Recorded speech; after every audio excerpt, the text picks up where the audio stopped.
Entonces cada grupo, cada familia tiene su aplicación en particular. Y lo que a veces ocurre es que la gente pues piensa que el inox es bueno para todo, para cualquier ambiente, que por el hecho de ser inoxidable ya lo puedo poner en cualquier ambiente corrosivo, y no es así. A veces más bien la cura resulta peor que la enfermedad. Bien. Aquí podemos ver la composición química de alguna de estas fases, ¿sí? La fase sigma, chilaves. Esta es la composición del acero inoxidable, 17 de cromo, 13 de níquel, el resto es hierro, tiene algo de molibdeno. Y estas son las fases que se pueden formar dependiendo, esta es una curva TTT, dependiendo de las condiciones de enfriamiento que tenga.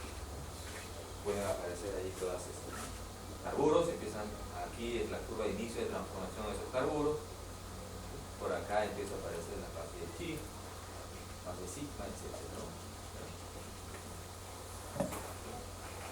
Temperatura, tiempo, y esto es para un acero de designación DIN, cromo, níquel, molibdeno, 17, 12. Nominal de cromo 17, nominal de níquel 12, aquí están los porcentajes, 13.1, 17,3, y nominal de molibdeno 2, en realidad es 2.66.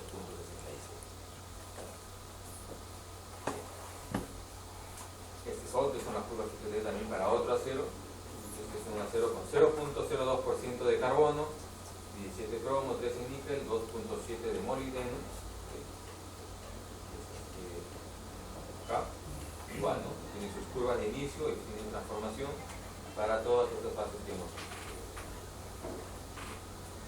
Este de aquí tiene más molibdeno, 4.9 de molibdeno.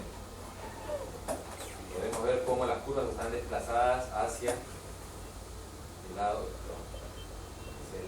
izquierdo.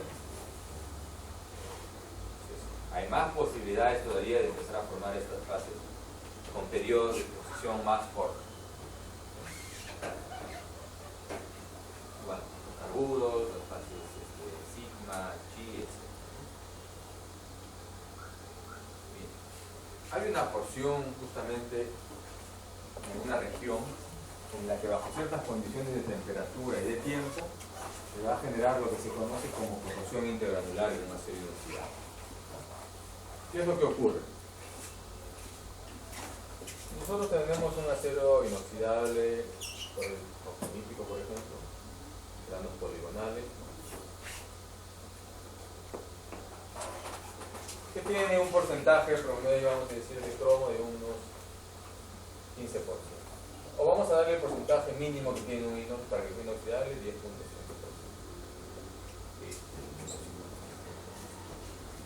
Y resulta que lo expongo, como vemos aquí, a una temperatura de 600 grados centígrados, vamos a decir, por un periodo de 1 hora. 600 grados centígrados por un periodo de 1 hora. Justo estoy en la zona en la que ahí puedo formar corrosión intergranular. Temperatura 600 grados centígrados por un periodo de 1 hora. ¿Qué es lo que va a ocurrir? A esa temperatura, con 600 grados centígrados, los átomos empiezan a vibrar, ¿verdad? A ciertas temperaturas, empiezan a moverse. ¿Sí? Y el cromo, los átomos de cromo, empiezan a juntarse con los átomos de carbono, hay afinidad entre ellos. Se encuentran unos con otros y forman un carburo de cromo. Ahora, ¿por qué región es más fácil para un átomo moverse? ¿Dentro del mismo átomo, dentro del mismo grano o a través de los límites de grano? A través de los límites de grano. Los límites de grano son espacios abiertos, ¿no? Es como si fuera así. Pero aquí es más fácil que como vea que atraviese la carpeta, ¿no? Entonces el cromo y el carbono se empiezan a juntar y empiezan a formar carburos de cromo. En los límites de grano, porque esa es la zona donde hay más posibilidades de que se encuentren, ¿no? Vamos a, pongamos pues que todo se empiece a llenar de carburos.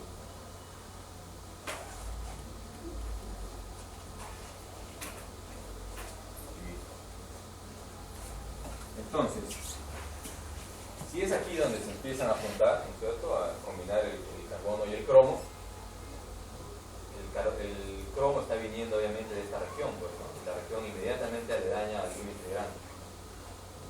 Entonces, Entonces, si inicialmente mi concentración de cromo aquí era 10,5, como ahora ese cromo está siendo consumido por el carbono para formar carburos de cromo, la concentración aquí de cromo en este punto, que inicialmente era de 10,5, ahora como se va a ver disminuida porque el carbono se está atrapando ese cromo, va a empezar a disminuir, ¿no? Va a disminuir y puede llegar, por ejemplo, a ser 5%. Esta región ya no tiene 10,5% de cromo, sino ahora 5% de cromo. Entonces hemos dicho que un inoxidable, para que sea inoxidable, mínimo tiene que tener 10,5. Si ya no tiene 10,5, sino ahora tiene 5, ya no va a aguantar obviamente las mismas condiciones de corrosión. Yo utilizo un inoxidable en un ambiente corrosivo, yo no utilizo un inoxidable en un ambiente que sé que no va a generar daño. Porque si no pongo un acero al carbón, que es más barato. Entonces, un ambiente corrosivo ahora ya no tiene la misma cantidad de cromo y por lo tanto ya no aguanta. Y es ahí donde se empieza a corroer. Empieza a correr en toda esta zona inmediatamente, la zona inmediatamente aledaña al límite de grano. Y eso genera justamente lo que se conoce como corrosión intergranular. El acero se empieza a corroer ahí y empieza a fisurar, ¿no? Todo el límite de grano. Se fisura el límite de grano y se genera, por supuesto, fisuras, tanto a nivel micro que luego crecen a nivel macro y generan la rotura del acero inoxidable. Y ese fenómeno es típico. Hemos tenido varios casos en el laboratorio. Por ejemplo, uno de los más interesantes fue el de unos tanques de Yanacocha, unos tanques de procesamiento de mineral, donde la base, bueno, no solo la base, tanto la base como todo el tanque era de acero inoxidable, ¿no? Entonces, ¿qué había pasado? Cuando empezaron a construir el tanque, como cualquier estructura, una estructura grande, se deforma, ¿no? Cuando sueldas por un lado, uno jala y se deforma, sueldas por el otro, ya se arregla y así, ¿no? Entonces, cuando estaban construyendo, se les deformó el piso, ¿no? Por el calor mismo de la soldadura. Y cuando se te deforma una estructura, normalmente lo que se hace es lo que se conoce como el enderezamiento por llama, ¿no? Agarras un soplete, calientas y vas golpeando, ya la gente que fabrica esto sabe dónde calentar y dónde golpear, para nuevamente aplanar el piso, ¿no? Entonces lo que hicieron fue agarraron el acero inoxidable, el piso, y igual, le metieron un soplete, calentaron por aquí, golpearon por allá y quedó planito otra vez el piso, ¿no? Ya entró en operación, a los pocos meses de operación empezaron a haber fugas por todos lados, ¿no? Y particularmente por abajo, por la base del tanque. Pararon la producción, sacaron las planchas, nos limpiaron unas planchas de acá. Y, por ejemplo, si esta era la plancha, habían zonas que tenían una morfología así particular. No es que toda la plancha estaba corroída, sino zonas particulares que estaban completamente corroídas, ¿no? Y el resto estaba ahí. Los otros pedazos de plancha grandes, ¿no? También tenían una zona así corroída, el resto estaba ahí. Hicimos el análisis, sacamos porciones de acá, de metalografía, vimos que había precipitación de carburos, por lo tanto había corrosión intergranular, ¿no? Me pregunté de dónde venía esa corrosión intergranular. Justo la zona esta correspondía con la zona en la que habían estado supleteando con llama. Esa zona había estado expuesta a estas temperaturas por el periodo suficiente para generar la precipitación de carburos de cromo y generar ese fenómeno que se conoce como sensibilización. Este fenómeno de precipitación de carburos de cromo se conoce como sensibilización. Y puede traerse abajo completamente una estructura, como en este caso. ¿Okay? Y el material era adecuado para esa sustancia, ¿no? Pero era adecuado cuando no estaba sensibilizado. Sensibilizado, la resistencia a la corrosión de los límites de grano se vio afectada notablemente y por lo tanto se comprometió toda la resistencia a la corrosión de la estructura, ¿no? Igual, lo mismo nos ha sucedido a veces con componentes soldados, ¿no? Los procedimientos de soldadura de aceros inoxidables, algunos de ellos, indican que tú vas soldando por un lado, por ejemplo, y por el otro lado tienes que ir enfriando rápidamente, ya sea con un paño húmedo o con algún tipo de dispositivo que te permita rápidamente sacar el calor. ¿Por qué? Porque si estás soldando es imposible que no llegues a esas temperaturas. O sea, todas maneras vas a llegar en algún momento a esa temperatura. Pero lo que necesitas para que esto pase no solo es temperatura, sino también tiempo. El acero puede llegar a esta temperatura, pero si no está por el suficiente tiempo, de acuerdo a ese diagrama, para generar los carburos que pueden producir corrosión intergranular, no pasa nada. Entonces, una de las maneras de evitar eso es evitando que el tiempo sea el adecuado para generar esta precipitación. Entonces se enfría rápido. Si bien es cierto, tu acero está expuesto a esa temperatura, pero no por el tiempo suficiente para generar una sensibilización y una posterior corrosión intergranular. La otra es tratar de no exponerlo a esas temperaturas, pero a veces es imposible. Realmente, si estás soldando, de todas maneras va a pasar por aquí. En el otro caso, no se debió hacer un enderezamiento por llama, ¿no? En el caso que les comentaba, de repente debió aplicarse otra técnica constructiva durante la construcción para evitar que se deforme. Ellos construyeron el tanque como si estuvieran construyendo con un acero al carbono. Porque un acero al carbono sí, lo enderezas por llama, ¿no? Entonces sopletas aquí, golpeas por allá, endereza y listo.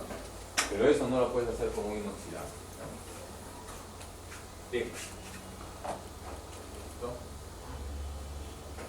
Con esta diapositiva terminamos. Justo está relacionada con lo que ocurre con las operaciones de soldadura. Y lo que están viendo ustedes ahí son las curvas TTT superpuestas para un acero austenítico, que está acá. Es el inicio de la transformación de carburos. Y para un acero ferrítico, que está acá, esta es la curva de inicio de transformación. Y la zona achurada, esta de aquí, corresponde a la zona de riesgo de corrosión intergranular. El fenómeno que les he explicado en su momento. Y estas líneas de aquí, ustedes aquí, la 1 y 2, ¿sí?, corresponden a las zonas de las velocidades de enfriamiento típicas cuando uno está soldando. Cuando uno está soldando, estás calentando y conforme vas avanzando se va enfriando. Es una velocidad de enfriamiento. Esas velocidades de enfriamiento están más o menos en esta regla.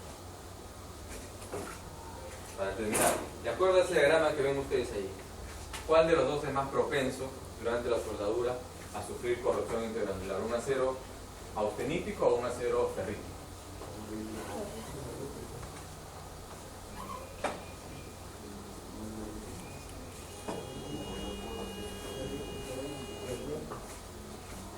¿Qué opina? Un ferrítico, ¿verdad? Está claro, ¿no? Justo la zona de inicio de la formación de esos carburos y de la zona de riesgo de corrosión intergranular cae con las zonas que corresponden a las velocidades de enfriamiento durante la soldadura. ¿Qué tengo que hacer para evitar eso? Que mi velocidad de enfriamiento nunca llegue a tocar esta curva, ¿verdad? Es decir, que sea más rápida que la tangente aquí de esta curva, que tiene que estar en este rango. ¿Qué implica eso? Lo que les acabo de decir, que enfriar rapidísimo. Yo estoy soldando y por el otro lado vamos a pasar con un paño frío enfriando, para que se enfríe rápidamente y la velocidad de enfriamiento esté por aquí más o menos. Es decir, nunca llego a cortar estas curvas de inicio de transformación a estas fases perjudiciales, ni tampoco a la zona de problemas de corrosión interna. Con el austenítico no hay mucho problema. Puedo soldarlo tranquilamente porque las velocidades de enfriamiento típicas no llegan a generar la formación de esta fase. ¿Sí? Pero ojo, esto es para dos aceros particulares, ¿no? Este es específico, digamos. Este tiene 0.05 de carbono y 17 de cromo. Este de aquí 0.05 de carbono, 18 de cromo y 8 de níquel. Pero hay una gran cantidad de austeníticos, ¿no? Algunos sí pueden tener sus curvas más desplazadas de este lado y ya podrían estar en riesgo, ¿no? Puede haber algún ferrítico que más bien esté un poco más desplazada hacia allá. Depende, por eso le digo mucho, de la composición química. Tiene bastantes elementos aliantes, eso hace que sea resistente a la corrosión, que tenga buenas propiedades, resistente a altas temperaturas, pero justamente también debido a ese problema es que la precipitación de fases secundarias es bastante probable, ¿no? Y por lo tanto hay muchas posibilidades de malograr el acero. ¿Okay? La curva 1' que ven ahí, que está de acá, corresponde a hacer un precalentamiento al acero antes de soldar. Eso es típico para los aceros que hemos visto en la clase pasada, los aceros de alta aleación, o perdón, de baja aleación, los aceros templados y revenidos. Para soldarlos normalmente se les precalienta, se calientan antes de soldar. En este caso, ¿precalentar ese acero inoxidable es beneficioso o es perjudicial?